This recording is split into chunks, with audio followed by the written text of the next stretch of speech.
Kan Pak Mahfud bilang tuh, nggak harus memperkaya diri sendiri, tapi kalau memperkaya orang juga bisa. Lah ini kan gak ada bukti juga memperkaya orang. Di mana? Memperkaya diri sendiri enggak, memperkaya orang enggak. Apalagi harus dilawan sih. Ini harus dilawan. Jadi buat teman-teman semua juga kalau misalnya ada yang merasa ada proses demokrasi yang janggal, yang dilihat bahwa ini nggak betul, nggak seharusnya seperti ini, ya harusnya ini bisa dilawan. Apakah amarah itu menjadi sebuah variabel sehingga Mas Anies ya mendukung Pram deh? Ada nggak menurut lo? Yang pertama Mas Anies nggak marah. Kalau dia marah dia nggak mau dukung Saihu tuh. Mudah-mudahan itu hanya tuduhan gue aja mudah-mudahan. Gue hanya lagi mencari-cari jawaban dan gue nggak tahu mana yang benar. Tapi dengan sikap hukum hari ini seperti itu, ini bahaya buat kita ke depan, Pak.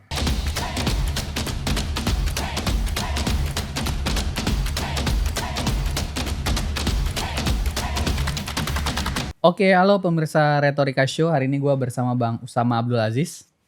Orang yang paling dekat sama Mas Anies Baswedan. Masya Allah, Pak. Cukup dekat ya? Cukup. Ring 1 orang bilang Bang. Enggak juga lah. Nggak juga ya. Gimana kabar hari ini Bang? Sehat? Alhamdulillah sehat. Gimana Bel? Gue kalau udah ngundang Bang Sami ini berarti ada topik terkait Mas Anies. Waduh. Ya kan? Dan apalagi kalau gue lihat sekarang Bang Sami ini kalau di debat-debat pilgub nih sekarang udah ganti titel. Biasanya kan jubir Anies Baswedan. Sekarang gue lihat kemarin di Kompas tadi SCTV deh. Jubir Pramdul. Wah ini luar biasa banget nih. Ceritain dong kok bisa tiba-tiba lu menjadi jubir Pramdul Bang? Iya itu emang gue juga gak pernah nyangka bisa kayak gitu ya. Ya waktu itu memang Mas Anies akhirnya memutuskan. Karena dia tuh prosesnya gini.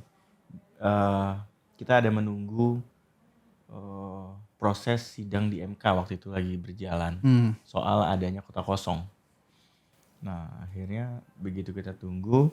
Karena kalau misalnya ada kota kosong di setiap pilkada di kotak suara di surat suara itu ada pilihan untuk kita dia memilih tiga-tiganya. Iya. Nah pas hari Kamis itu ternyata MK ditolak tuntutannya. Baru akhirnya hari Jumat itu Mas Anies akhirnya mendeklarasikan untuk menerima Mas Pram di rumah waktu itu. Nah pas komunikasi itu berjalan akhirnya kita komunikasi lah antar tim tuh. Ini Mas Pram yang datang ya? Mas Pram datang.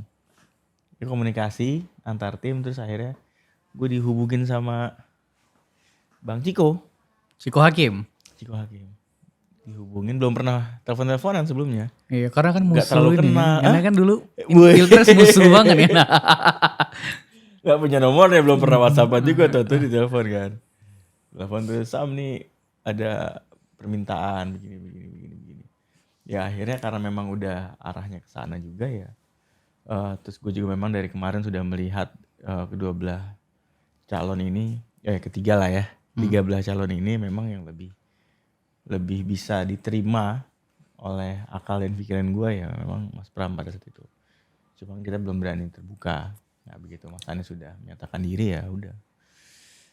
Kita nyemplung Mbak. Iya. Nyemplung langsung Pak. Teman-teman di bawah gimana melihat lu tiba-tiba jadi Pramdul? Luar biasa. Gue sama beberapa teman-teman anak-anak muda pendukung ABW itu sempat disidang Mbak. Gitu, Pak. Sama anak-anak abah lainnya? Iya. Oh iya? Iya. Kenapa lu dukung Pram? Kenapa lu tiba-tiba jadi gini? Kenapa? Abah ini kan belum pernah deklarasi, baru menerima Mas Pram ini. Oh. Wah. Panas tuh ya? 2 hari tuh Pak gitu Pak. Ya dijelaskan akhirnya beberapa hal. Tapi akhirnya teman-teman semua bisa menerima dan memang kondisinya hal itu harus diambil. Keputusan itu harus diambil. Karena kalau enggak ya bakal lebih repot Pak. Dari Mas Anies sendiri ke lu gimana? Ya gue sebelumnya izin dulu lah. Pak ada permintaan kayak gini. Ya udah.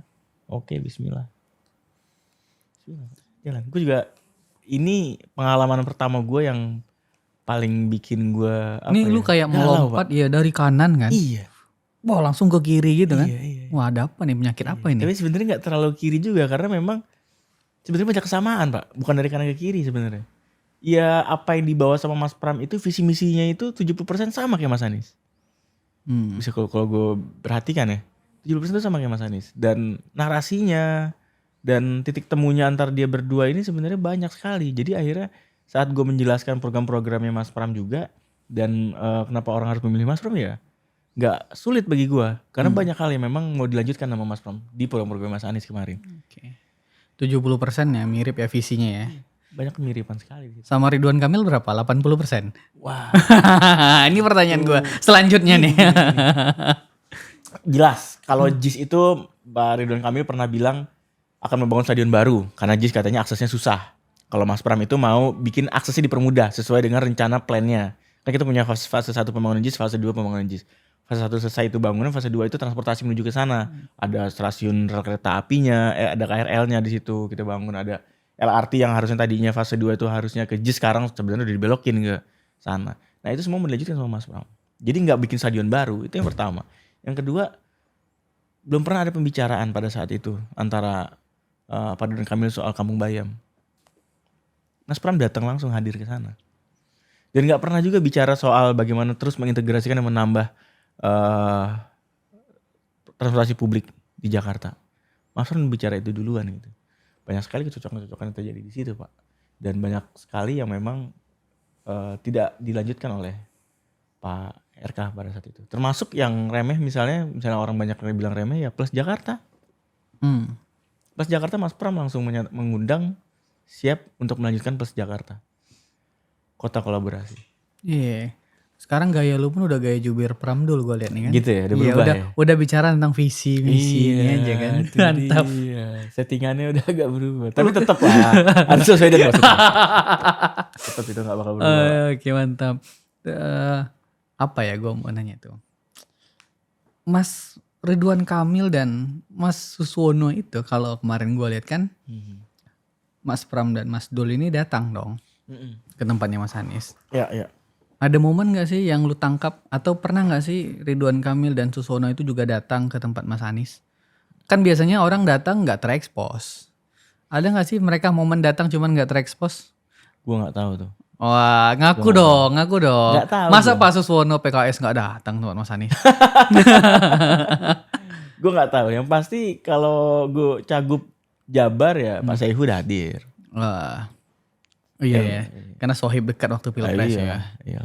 Dan beliau sangat respect sama Ustadz Saihu. Pak Anies sangat respect sama Pak Ustadz Saihu. Sama Pak Suswono ini gak datang mungkin Pak Suswono. Gak tahu lah ya. Mungkin tahu gitu. Pak Suswono kalau datang tolong diekspos aja Pak biar mantap. Udah masa tenang ini kan.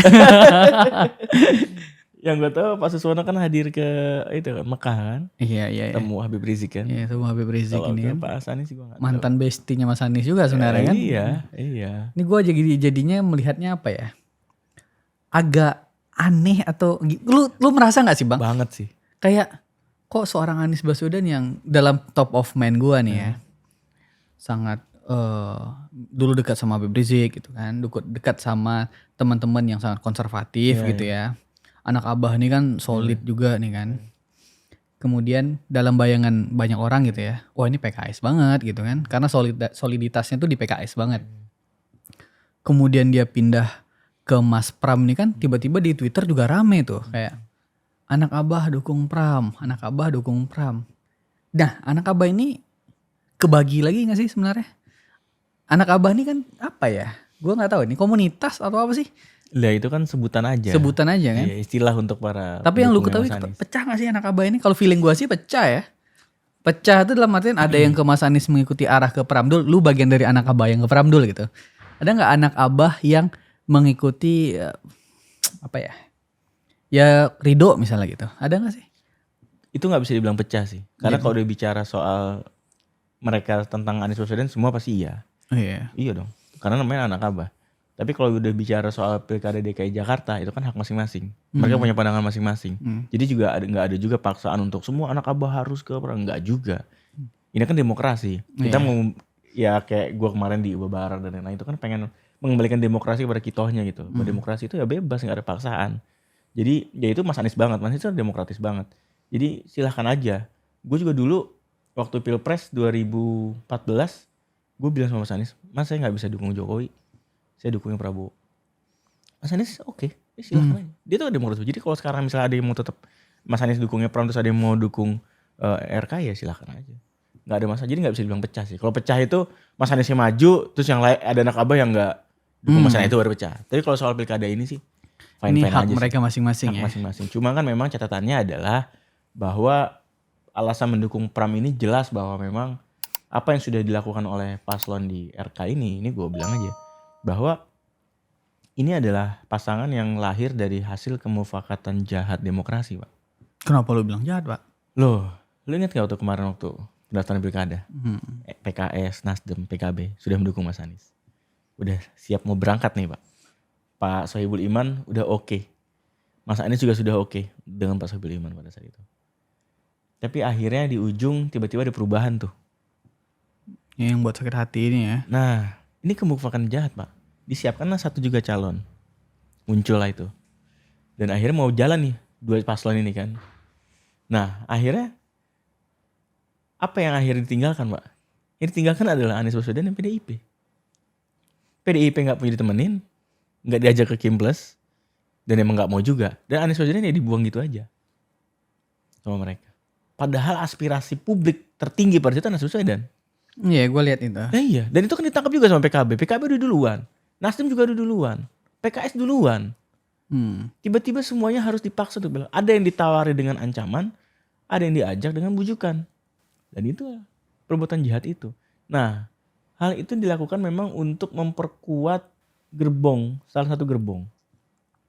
Dan menurut keyakinan gue, yaitu bukan keinginannya Pak Prabowo. Itu bukan keinginan Pak Prabowo, Pak.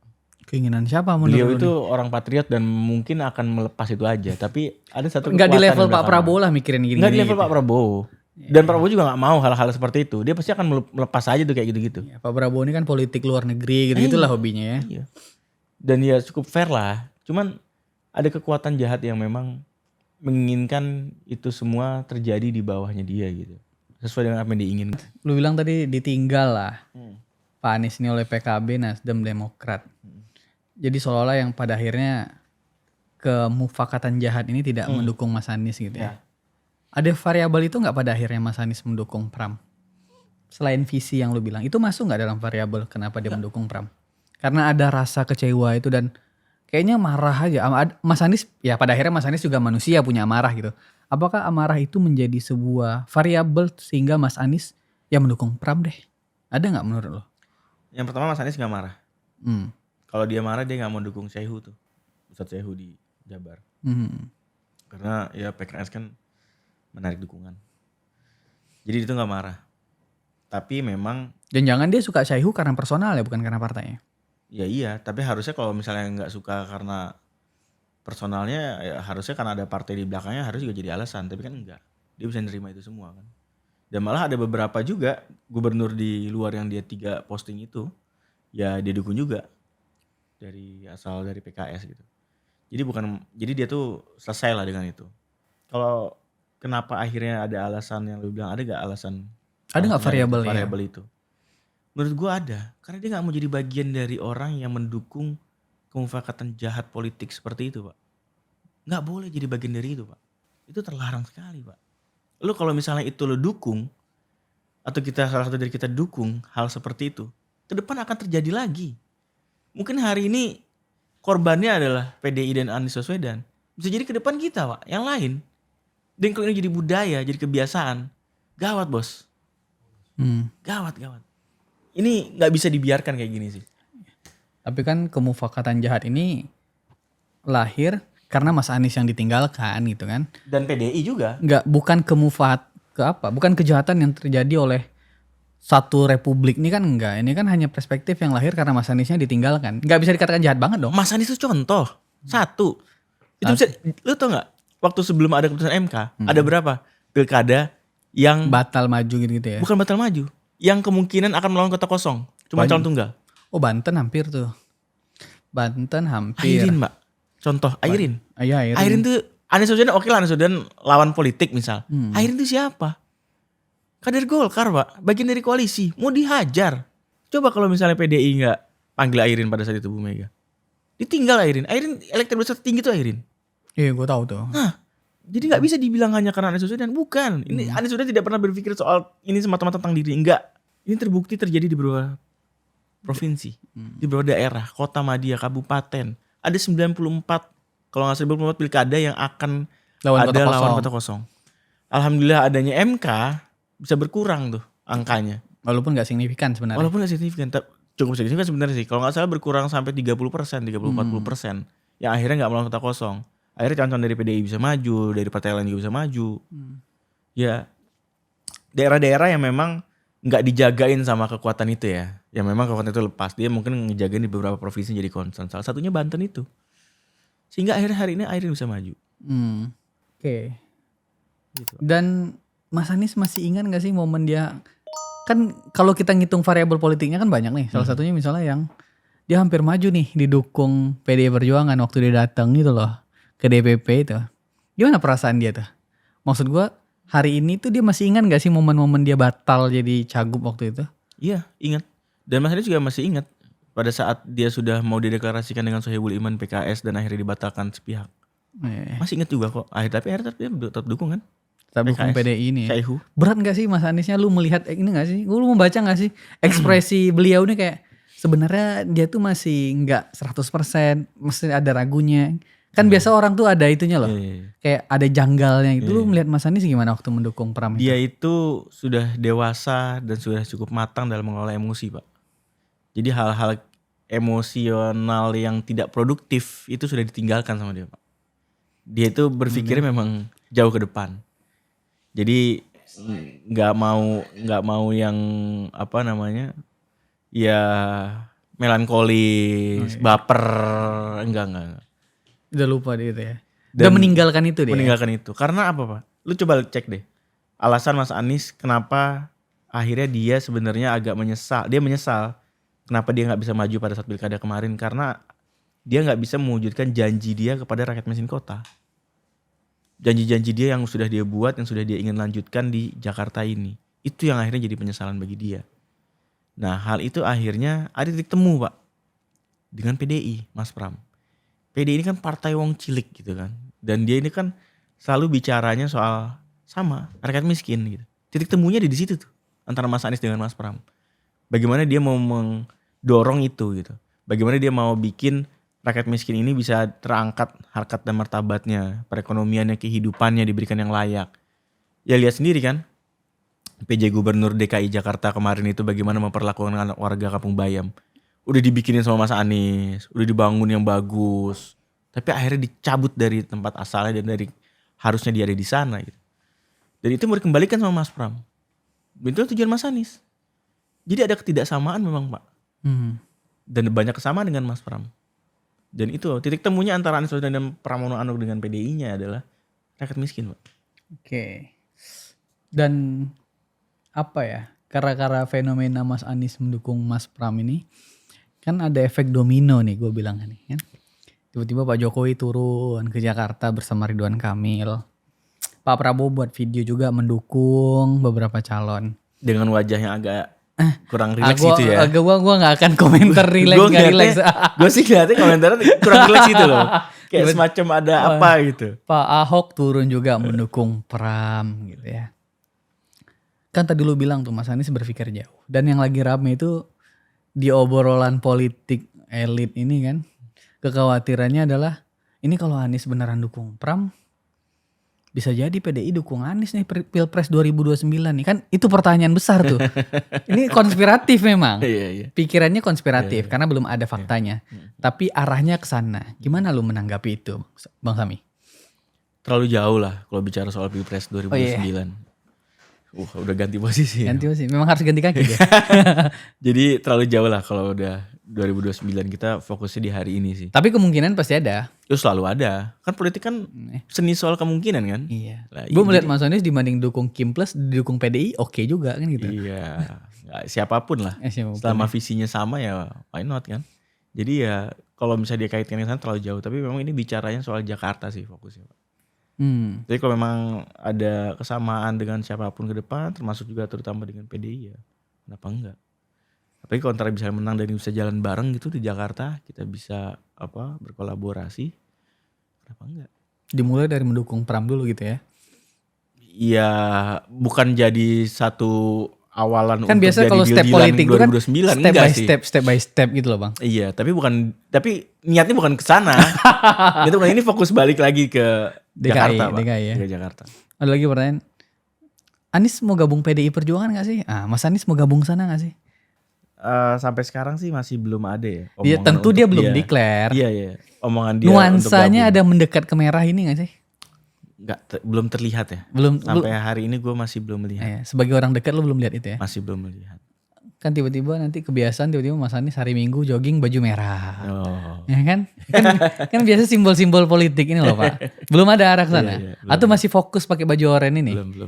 Belum. Karena ya hari kemarin pun waktu mau maju pilkada, diskusi komunikasi dan lain-lain juga memang tidak ada ajakan atau paksaan untuk masuk ke PDIP. Iya.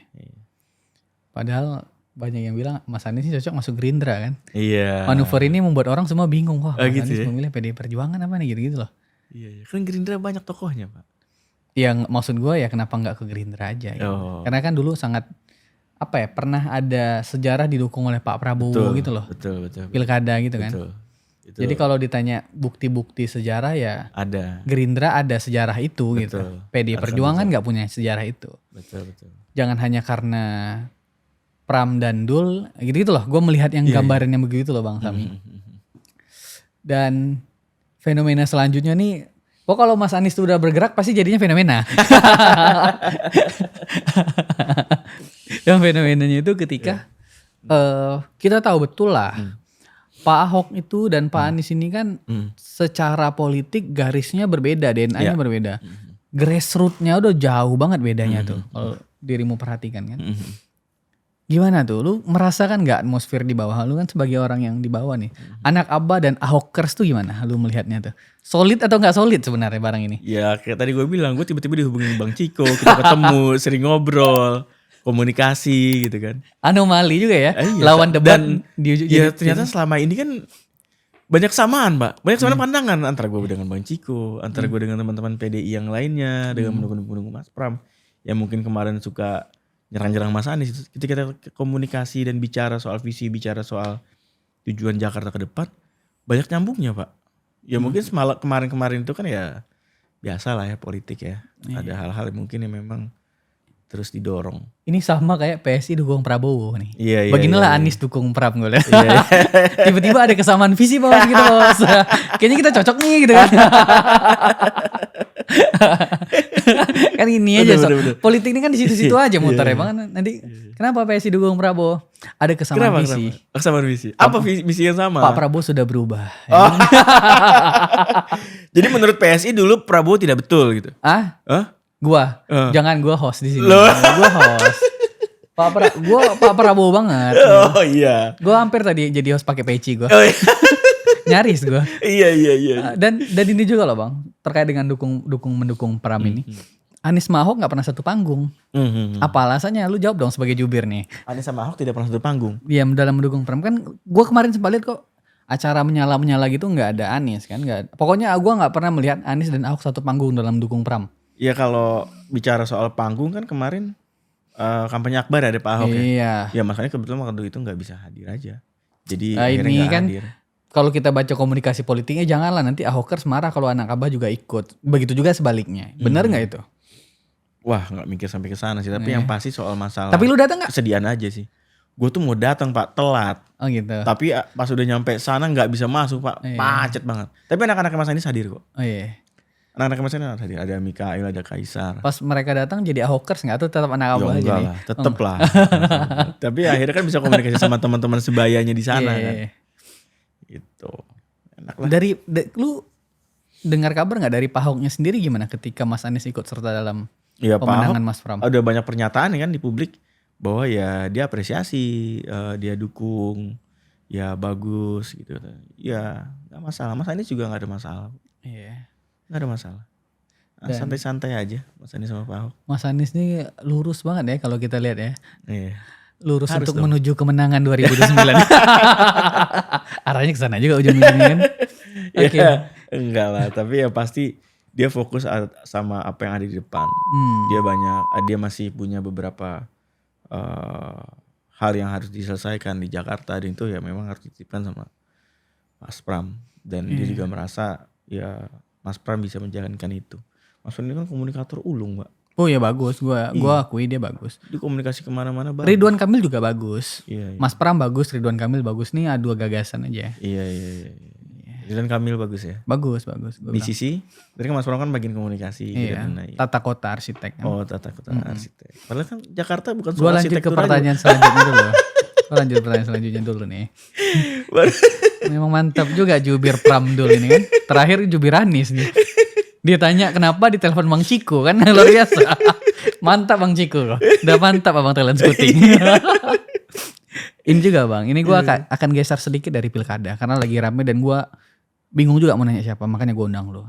Pak Anies tuh buat statement tentang Tom Lembong, Mas Tom Lembong ini yang dia bilang Mas Tom Lembong ini adalah orang baik, gitu panjang lah ceritanya bahwa dia ingin declare bahwa ini orang baik lah gitu. Gimana dari lu sendiri lu sebagai orang yang dekat sama Mas Anies melihat kasus Mas Tom Lembong hari ini? Gimana lu melihatnya? Pak, ini betul-betul suatu peristiwa yang di luar nalar, Pak. Wah, kok bisa di luar nalar? Luar nalar. Lu gimana coba lu pikir? Pak Tom itu dituntut atas tuntutan yang tidak ada barang buktinya. Terus orang bilang, iya tapi kan harusnya bisa juga. Nggak harus ada uang. Nggak harus menerima uang. Memperkaya orang. Loh ini yang memperkaya orang dari mana? Nggak ada juga buktinya memperkaya orang. Kan Pak Mahfud bilang tuh. Nggak harus memperkaya diri sendiri. Tapi kalau memperkaya orang juga bisa. Lah ini kan nggak ada bukti juga memperkaya orang. Di mana? Memperkaya diri sendiri enggak. Memperkaya orang enggak. Apalagi? Administrasi. Administrasi apakah harus turun ke Kejaksaan Agung? Enggak dong. Administrasi dituntut sama siapa? Harus dilihat dari BPK. Sama presiden. Sama yang lain-lain misalnya.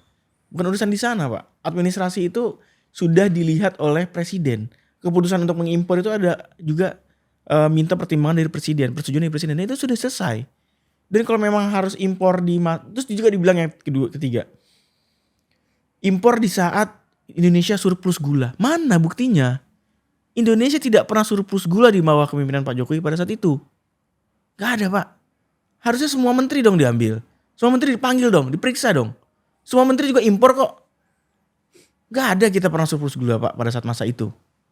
Dan kenapa cuma Pak Tom? Pak Tom itu di masa kepemimpinan Pak Jokowi itu juga sebelumnya harusnya juga dipanggil yang berjabat di 2014, Pak. Tapi dipanggil gak? Enggak. Yang setelahnya dipanggil ya? Enggak. Jumlahnya besar mana antara Pak Tom dengan yang lain? Paling besar setelah mereka. Tapi kenapa Pak Tom? Ada apa dengan Pak Tom? Apakah karena Pak Tom itu ikut orasi kemarin pada saat peringatan darurat? Apakah karena Pak Tom ada di sisi Pak Anies? Apakah karena Pak Tom akhir-akhir ini lantang menyuarakan perubahan dan menyuarakan hal-hal yang tidak baik gitu? Enggak. Gue juga akhirnya bertanya-tanya kenapa ya? Kenapa harus Pak Tom gitu?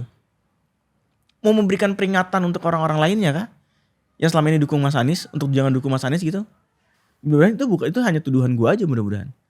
Gue hanya lagi mencari-cari jawaban dan gue nggak tahu mana yang benar. Tapi dengan sikap hukum hari ini seperti itu, ini bahaya buat kita ke depan, Pak. Lo tau nggak ada hubungannya antara kasus Tom Lembong dengan investasi Apple? Apa? Ada hubungannya? Ada hubungannya dong, Pak. Apa hubungannya? Ada hubungan juga dengan Elon Musk. Orang itu kalau mau investasi, Pak, dia harus melihat hukum di negaranya seperti apa. Salah satunya itu. Bagaimana dia memperlakukan hukum. Jangan untuk menggunakan hukum untuk kepentingan diri sendiri, kepentingan kelompok. Gak baik kayak gitu. Terus hari ini akhirnya ada hal seperti itu. Dan akhirnya Pak Tom muncul kasusnya. Kasus sebelumnya apa Pak yang besar? Yang sekarang udah hilang. Persis sebelum Pak Tom muncul. 900M. Oh iya. MA. Dengar kabarnya sekarang? Udah jarang gue dengar ya. Kejaksaan tuh malah yang gue dengar baru-baru ini yang jaksa muda itu. Lagi kritik jaksanya sendiri gitu kan. Yes. Sritex. Aset 3 triliun. Pinjaman berapa triliun Pak Sritex? Lebih. Sampai akhirnya pilot. Lebih masuk banyak. akal gak? Ya angkanya tentu gak masuk akal ya menurut gue ya. Terus mana sekarang? Tapi lu meyakini Tom Lembong gak salah? Yes. Gue udah baca, gue udah pelajarin, gue diskusi berkali-kali sama teman-teman semua. Sama ahli hukum. Berkali-kali kita bahas Pak. Dan konyolnya, lu lihat gak kemarin dalam perjalanan sidang?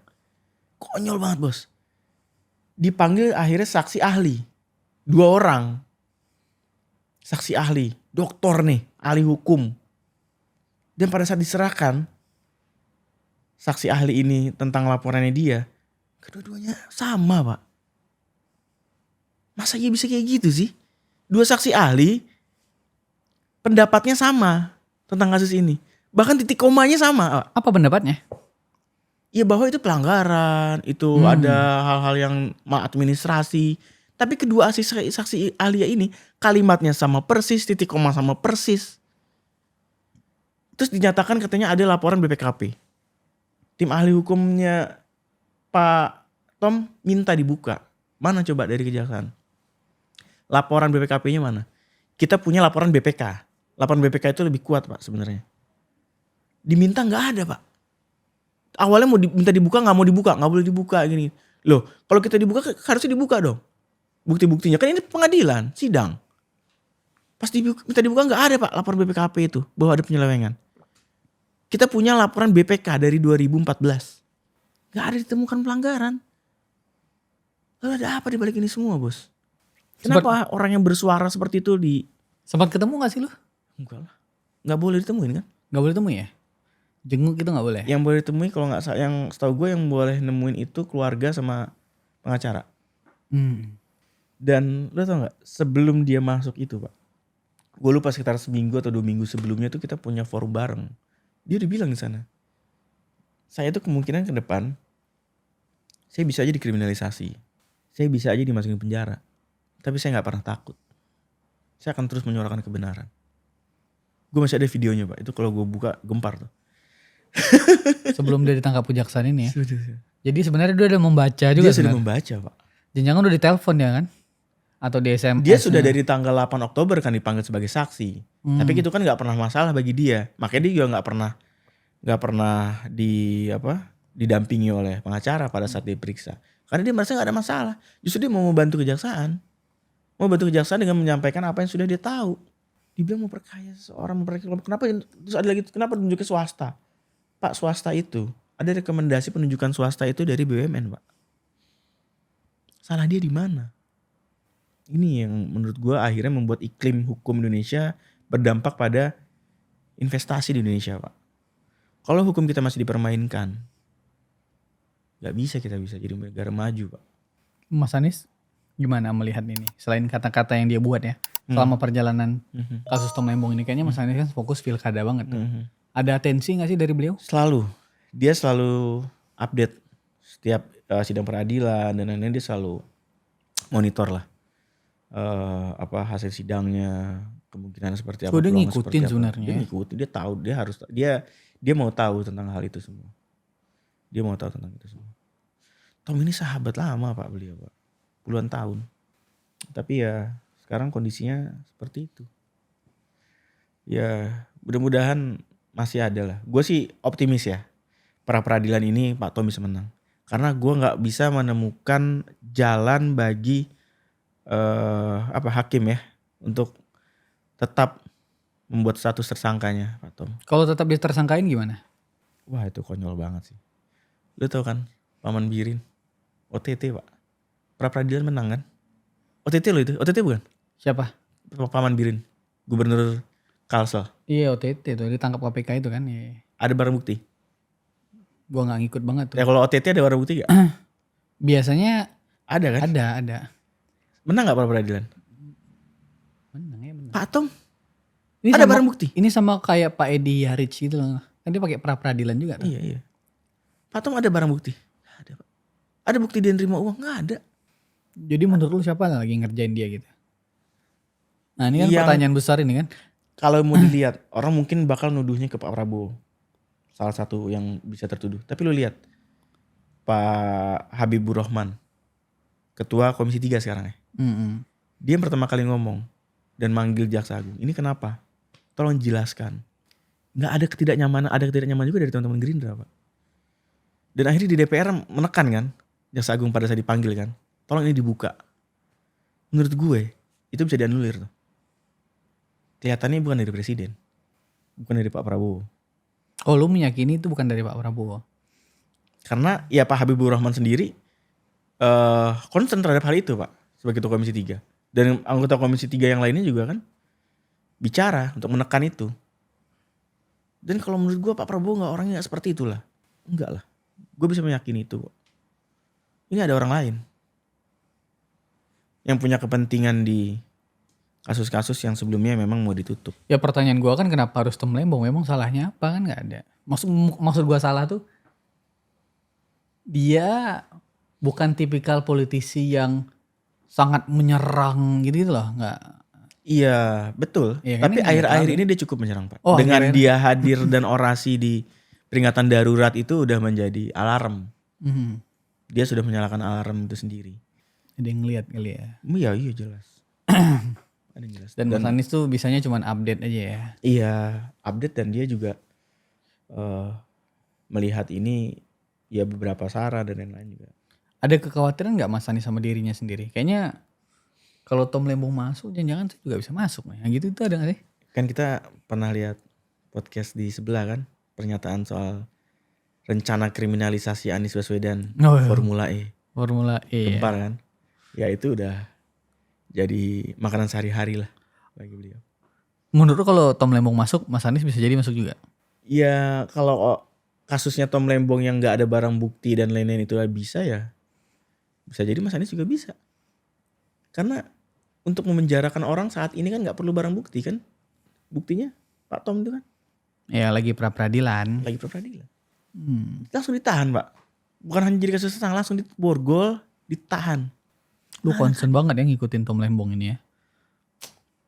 Pak, kalau Lu kita fokus gak jadi jubir nih gara-gara satu memenangkan Pram, satu melihat teman sendiri lagi ditangkap. Nih lu fokus gak sebenarnya? Gimana suasana kebatinan? Gue tanya lu pribadi dulu deh. Kayaknya pas ngomongin Mas Tom Lembong nih lu sangat ini ya. Sangat tahu detail tentang kejadian ini gitu ya. Di satu sisi lu juga punya misi sesuai dengan gerakan Mas Anies yang menuju Pramdul gitu kan untuk memenangkan gitu. Gimana suasana kebatinan lu melihat? Kan pikiran lu pecah dua nih sebenarnya. ya kan kalau dalam hal kayak gini kita harus bisa manage waktu, manage pikiran Pak. Itu harus jadi standar bagi kita-kita. Lu juga pasti juga hal itu tahu lah. Iya. Lu di luar sana juga pasti Ya banyak cuman kalau kesibukan. sahabat mau jadi calon tersangka nih itu beda hal itu. Itu Iya. deg-degan itu.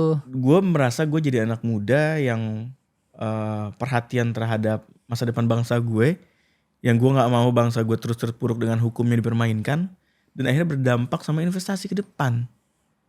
Gak bisa jadi mas, udahlah Indonesia emas 2045 gimana caranya kalau misalnya hukumnya masih seperti ini. Masalah kemajuan bangsa itu bukan soal ekonomi Pak, masalah kepastian hukum. Masalah kepastian hukum. Sekarang teman-teman semua udah berteriak nih, PPN 12%, PPN 12%. Mas Anies itu tangkapan gak dengan itu? Belum ya, gue masih Belum belum dengar itu. Tapi Kan belum ketok tapi kan? iya belum Itu ketok, masih kan perencanaan. Januari kan katanya berlaku kan. Tapi PPN 12% itu udah jadi, apalagi nanti kalau misalnya tidak ada kepastian hukum ke depan Pak. Bisa jadi gue bicara seperti ini hari ini, ya gue bisa aja dikriminalisasi Pak. Iya kan? Jadi ini ada barang bukti nih, Sami ngomong kayak gini. Menurut gue udahlah, ayo dong, nggak usah lah kita bicara ngomong-ngomong. Gue juga, iya misal gue sebagai kubunya Mas Anies juga terima kok kalah. Silahkan kerja, ayo. Malah kita mau bantuin dari luar bukan dari dalam. Kita bantuin dari luar. Gue juga sama teman-teman anak abah lain yang lain juga tetap bergerak tuh untuk kegiatan sosial. Kegiatan sosial yang mungkin selama ini belum dijalin sama pemerintah gitu. Ya kita kerjain, ayo. Tapi gak usah lah kriminalisasi kayak gini, apa sih maunya gitu loh. Malah ngerugiin Indonesia sendiri gitu. Ngapain gitu. Terus misalnya setelah ini gue dikriminalisasi, ya ngapain gitu. Kayak gak ada penjahat lain aja Ada ya. penjahat lain bos. Gila apa. Masih ada judi-judi online ini sebenarnya. Masih ada judi online, narkoba, korupsi yang lebih berjamaah, yang terbuka. Ini kok orang gak ada masalah, gak ada apa kok tiba-tiba kayak gini tuh apa gitu. Kita doain lah mudah-mudahan Mas Tom Lembong mendapatkan keadilan. Amin. Dan kepastian hukum makin bagus ya. Amin. Dan gue membantu semangat lu biar mental lu terjaga bang. Amin. Thank you Bel. Oke, kembali ke Mas Anies lagi. Siap. Tom Lembong udah sesuai orderan ya. Mas Anies jadi bangun partai kasih dulu kan kita ngobrol tuh. Kan lu udah gak kedengaran lagi nih, udah kayak isu korupsi yang hilang sesaat aja nih. Ini apa nih? Padahal udah buat statement kan. Partai-partai itu gimana? Kata lu udah ada namanya kemarin yang Iya keren-keren kalau guna. Partai kelihatannya masih belum ya Pak. Oh masih jauh ya? Masih jauh. Duitnya bos, butuh modal, butuh bangun gitu loh banyak. Banyak banget. Lo tahu sendiri lah itu ya. Ya. Bagaimana dulu. Belum ada ya? Belum. Jadi memang lebih fokus pengen. Yang tadi kita bilang. Iya. Kita mau bantu pemerintah kok. Tapi dari luar. Dari luar kita akan mau bantu menyelesaikan masalah-masalah yang selama ini pemerintah belum selesaikan. Ya mungkin bukan dari partai. Bisa jadi dari gerakan. Bisa jadi dari organisasi. Banyak hal lah. Iya. Tapi yang pasti tujuannya tetap sama-sama mau menyelesaikan masalah bangsa. Selain Mau dukung bantu Mas masyarakat. Pram, apa kerjaan Mas Anies? Kemarin terakhir buka LinkedIn ya dia. Oh iya. Open to work Open to ini. work. Itu udah dapat kerjaan atau gimana? Tadinya belum ya. Cuma itu sekarang. bercandaannya tim anak abah atau apa sih? Buat rame aja nih, buat ribut aja kan. Apa sih Mas Anies? Masa sih butuh kerjaan seorang Anies Baswedan kan? Harusnya dia buka pekerjaan dong. Itu gimana sih? Ceritain dulu dong gua. Open to work tuh gimana? Dia mau jadi dosen. Iya, dia itu kan selesai pilpres. Ini pasti kerjaan lu nih pasti. Gak mungkin lah. Iya. Itu kan hasil ngobrol-ngobrol diskusi lah. Iya, Mas Anies juga lah. Ya, itu kan ya bener kan. Dia selesai pilpres. Dia juga gak tergabung dalam organisasi apapun. Iya. Gak tergabung dalam pekerjaan yang gimana-gimana. Ya sekarang open to work. Barangkali ada yang mau nawarin. Barangkali lo juga butuh host Kan di gak sini, mungkin Mas kan? Anies jadi host Bisa podcast jadi lo tawarin retorika. Bisa jadi kan. Oh iya Mas Anies mau Mas. Siap kita kasih satu Mas. dong. Atau Mas Anies sekarang udah keliling-keliling isi podcast aja kan. Ya udah kemarin tuh kan Oh, beberapa podcast. Iya. Gak, tapi open to work tuh hanya untuk sensasi atau gimana? Enggak lah. Jadi Ya- nyari masa cari kerjaan beneran bang? Ya dia kan sekarang kan udah jadi masyarakat biasa Pak. Iya. Maksud gue janganlah Anies bersaing dengan, kan lu tahu pekerja di Indonesia ini masih butuh kerjaan banyak. Kalau bersaing sama Anies Baswedan kan kalau kata komen netizen tuh, Iya kan? oh udahlah Mas Anies aja kita udah nggak ada pengalaman ini fresh graduate katanya. Ya kan kebutuhannya beda-beda perusahaan kan. Ada yang butuh spesifik seperti ini. Kali aja ada yang spesifikasinya persis kayak. Jadi itu Mas Anies bercanda, butuhnya. serius. Ya serius juga. Oh ada seriusnya? Ada seriusnya juga. Ya barangkali ada yang cocok kan. Kan open dia kan gak mungkin close to work kan. Iya sekelas yang Ya, nerima harus kerja Mas di-open Anies ini dong. pasti 9 naga kan gitu aja. Kalau anak naga kayaknya nggak bisa gitu kan. Tapi ada yang nawarin beneran? Ada yang nawarin gak sih? Oh iya ada Pak. Oh iya. Ada. Dosen-dosen gitu kali ya. Kebanyakan nawarin jadi rektor. Rektor Paramadina lagi dong. Ada beberapa kampus lah nawarin. Iya. Jadi rektor. Ada juga yang memang nawarin jadi bantu anta. Ada. Sekarang kerjanya apa? Kan selain dukung Mas Pram apa? Hari-harinya ngapain? Iya dia itu kan masih. Penasaran aja sama daily activity Mas Anies ngapain? Ada yang ngejek-ngejek kan gini kan lagi miarain hewan nih, ayam, Iya, burung iya. gitu-gitu kan. Sekarang apa kerjanya? Ayam, burung, ikan. Ikan apa ya? Ya sekarang memang fokusnya Lagi nerima tamu-tamu pilkada nih kan. itu juga iya. Oh iya. Itu juga iya. Karena ada beberapa pilkada-pilkada yang sedang berjalan itu kan juga dia dukung kan. Ada banyak lah. Ada yang di Sumatera, ada yang Jawa Barat, dari kota, kabupaten. Kalau yang di Sumbar juga udah kemarin kan. Ya macem-macem lah. Ya, Oh, gitu banyak juga. Oh hari-harinya udah ada jadwal lah ya. Ada Pak. Ngisi-ngisi Ada, Pak. ngisi-ngisi podcastnya Dan juga. banyak juga kan orang-orang yang perlu ketemu beliau, pengen ada beberapa pembahasan gitu. Ya banyaknya sih itu sih. Banyak kerjaan hari-hari ya nerima tamu. Oke. Nerima tamu tuh banyak. Mas Anies gimana melihat Pramdul nih? Yakin nggak menang? Atau satu putaran? Atau gimana? Gue belum nanya nih. Masalah survei kan Pram cukup tinggi tuh. Mas Anies ngeliat survei gak sih? Atau suka baca survei gitu gak sih? Iyalah. Masih Dia merhatikan. ngeliat dong. ya? Iya. Pak lu kalau misalnya pemain bola, terus lu ada di pinggir lapangan, pasti segala aspek yang harusnya lu jalanin kemarin kan lu juga perhatiin sekarang. Kalau gue nonton bola sekarang gue yakin timnas aja menang semua, kalah gue. Mau surveinya bilang timnas akan kalah, gue yakin menang kan? Iya. Iya. Tapi kan dia pasti juga akan dia menjalani apa yang memang harusnya dia jalani bila dia maju gitu kan. Ya dia perhatikan survei, dia perhatikan soal isu, dia perhatikan. Menurut lu gimana? Satu putaran, dua putaran? Nih pertanyaan agak berat Pak. Kalau menurut gue Yang realistis aja lah. bila tidak ada intervensi besar hari ini Iya. dan hari-hari ke depan, rasanya satu putaran. Ya anggaplah nggak ada intervensi, dua putaran dong berarti ya. Kalau nggak ada intervensi satu putaran dong. Pram satu putaran. Sampai satu putaran. Kan Kalau itu survei gue belum pede. sampai 60, masih 40 sekian kan? 40 Iya kan? sekian kan? Untuk menang kan 50+1 Pak. Iya 50+1. Iya. Tapi surveinya belum menjawab dia akan satu putaran kan? Belum. Cuman Tapi menjawab. kan ada undecided voters. Iya. Kalau undecided votersnya lo bagi 3 gitu kan. itu udah 1 putaran, Pak. Iya. Gitu. Jadi ya kalau tidak ada tekanan yang goib gitu ya. Pokoknya gua rasa- gambaran lu ini sangat ini ya. Akan ada intervensi besar dari atas bawa balok kayu gitu ya. Ya jelas dong. Mukul- Lu harusnya mukul melihat orang. dong hal itu juga pasti. Iya. Gue orangnya ini sih, gue lurus aja gue. Survei aja gue liat. Oh belum. Iya. Apalagi ada Pak Menteri juga kan hari ini tuh angkat bicara soal Pilkada DKI. Iya. Iya enggak? Menteri apa tuh dia? Lupa gue, bicara soal agama juga masih diangkat ya, orang udah Itu namanya masih Kementerian ngomong. Perumahan Rakyat. Oh. Gue tahu, gue ngikut kok. Iya. Gue kalau dipancing gue nangkep kok bang. Itu maksud lu kan? Suka gue sama lu kalau gitu. Ya itu kan banyak yang ini kan. Iya. Ya dia ikut bicara, Pak Jokowi juga yang anaknya jadi wakil presiden ikut bicara. Malah ikut turun kan, datang ke Jakarta. Kalau masalah pejabat mendukung pilkada nih, jangan kan hanya eksekutif, legislatif pun banyak melakukan itu. Iya. Maksud gue dalam kategori pejabat negara ya biasalah. Apalagi kalau nggak hari libur, kalau nggak dalam kapasitas tidak sebagai politisi aja. Tapi untuk level mantan presiden baru kali ini, Pak. Oh lu membaca gitu ya? Ya nggak ada soal menurut gue ya. Apalagi Kan ya ini kan secara kalau- aturan sih mungkin gak ada yang dilanggar kan, soal gak ya. masalah. Cuman secara fenomena aja. Fenomenanya itu kan Karena kalau masalah. kita tangkap kemarin itu, Jokowi ikut pilpres, game is over.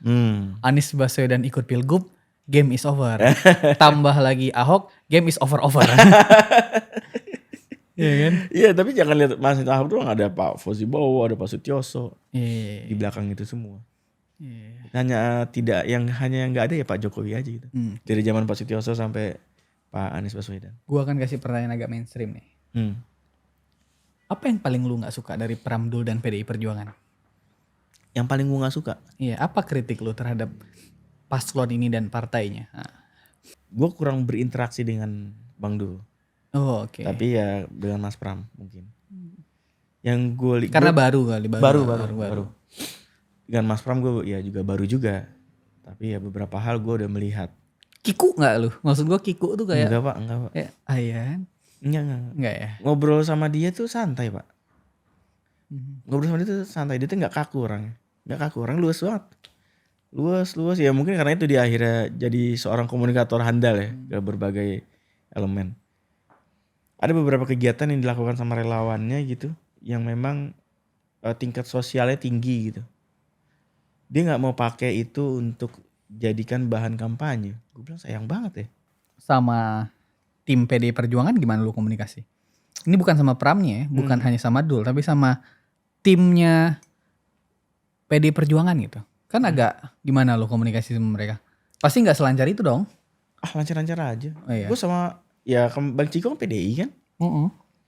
Lancar-lancar aja tuh. Lancar-lancar Biasa-biasa aja nggak ada kendala ya. Gak ada kendala. Dari mereka sendiri gimana? Ya mereka juga udah terbuka semua. Ya, karena kan fenomena yang gue lihat ini sekarang Bang Denny Siregar pun udah dukung Anies kan. Halo Bang Denny. Pembelaannya adalah karena Habib Rizik dukung Ridwan Kamil kan ini aja nih. Iya. Diputar-putar aja kan. Berarti sekarang Habib Rizik sama Pak Jokowi satu gerbong. Gua nggak tahu tuh, gua nggak tahu. Iya. Gua hanya sebagai host aja nanya. Pak Jokowi kan dukung Ridwan Kamil. Mm-mm. Emang Habib Rizik dukung itu ya? Nggak tahu, gua hanya lihat fotonya aja waktu itu. Oh fotonya berapa? Susono yang di Mekah itu kan. Oh, Kan sama banyak Habib tuh di Rizik. internet tuh. Oh iya. Iya, Itu iya. fenomena yang luar biasa tuh. Iya. Malah gua khawatir Habib Rizik mendekat karena arahan Mas Anies kan akrab banget. Semoga semua dihubung-hubungin aja kan. Politik ini kan Nggak ada dihubung-hubungin aja. Gak ada lah. Habib Rizik itu ya namanya udah sangat besar lah. Iya, oke. Masih banyak Bang Usama. Siap. Udah datang di podcast ini untuk menceritakan fenomena-fenomena Mas Anies. Terima kasih. Iya. Banyak. Kita tunggu nih Mas Anies buat gebrakan berita selanjutnya. Iya. Entah di LinkedIn butuh kerjaan, entah habis itu udah mendukung Pram udah jadi kenyataan. Udah jadi kenyataan. Mungkin yang kita tunggu yang ketiga adalah Mas Anies gabung PDI Perjuangan. Dan tiba-tiba Sami Usama jubir PDI Perjuangan bersama Aryo Seno, mantap. Gue sama Seno juga ngobrol santai. Oh iya, tuh. besok gue undang Seno di sini deh. Iya. Cerita gimana lu nanggapin Anies kemarin, lu benci deh perasaan gue. Tapi dia lagi fokusnya di Jawa Oh iya, Tengah. Jawa Tengah ya. Jawa Tengah, Jawa Timur. Ntar gue abis ini gue undang. Makasih banyak. Siap, thank Bang you. Sami. Makasih banyak. Terima kasih Sukses banyak. terus, Bel. Ya, terima kasih banyak teman-teman Retorikaso. Sampai jumpa di episode selanjutnya. Sampai jumpa.